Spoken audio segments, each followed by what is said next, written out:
Assalamualaikum warahmatullahi wabarakatuh. Selamat pagi semuanya. Pada kesempatan kali ini, saya akan menjelaskan tentang koneksi antar materi di topik 1, yaitu teori-teori yang melatar belakangi pembelajaran berdiferensiasi. Selamat menyaksikan. Ya, untuk koneksi antar materi ini terdapat beberapa pertanyaan pemantik. Salah satunya adalah yang pertama, pengetahuan baru apa yang Anda dapat setelah mempelajari topik ini? Ya, di dalam topik teori-teori pembelajaran berdiferensiasi, saya menjadi lebih memahami tentang teori-teori yang bisa diterapkan dalam pembelajaran berdiferensiasi di kelas.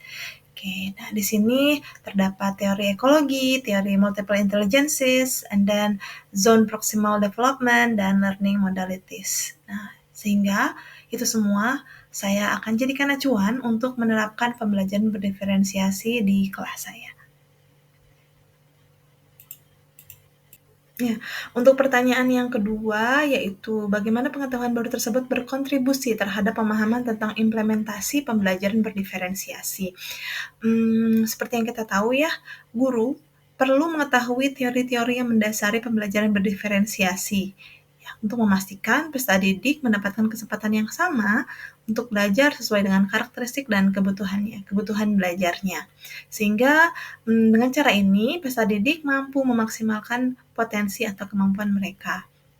Nah, teori yang tadi saya sebutkan, ada 4 teori tadi, itu kalau kita ulas kembali, yang pertama adalah teori ekologi.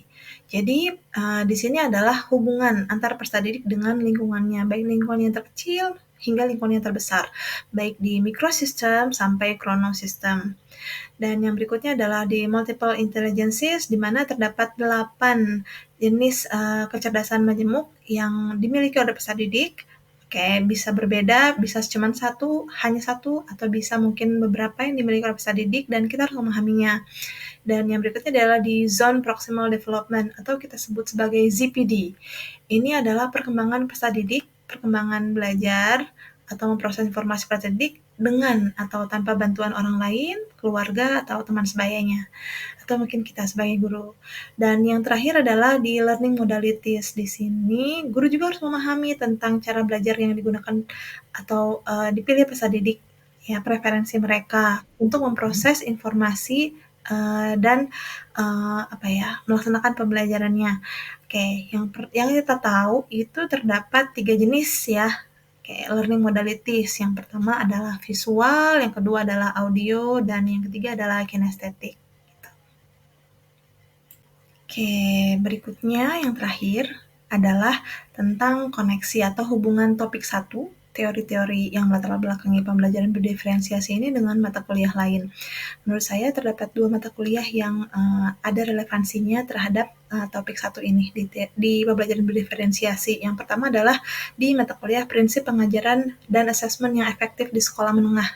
Nah, di sini seperti yang kita tahu, kita itu perlu merancang pembelajaran yang mempertimbangkan tahap perkembangan dan tingkat pencapaian peserta didik sesuai dengan karakteristik dan kebutuhan belajarnya yang beragam gitu. Jadi ini ada hubungannya dengan PPAE atau prinsip pengajaran, asesmen, dan efektif di sekolah menengah. Dan yang berikutnya adalah untuk filosofi pendidikan Indonesia.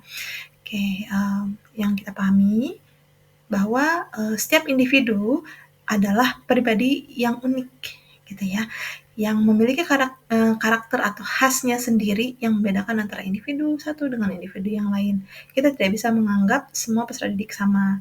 Jadi mereka itu dengan perbedaannya otomatis mereka membawa banyak sekali perbedaan-perbedaan ke sekolah seperti perilaku, watak, karakter, bakat, minat, tingkat emosi, kecerdasan yang berbeda-beda.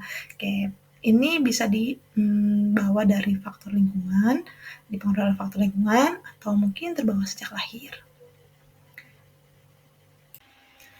Itulah penjelasan dari saya mengenai koneksi antar materi, teori-teori yang melatar belakangi pembelajaran berdiferensiasi di topik 1. Terima kasih.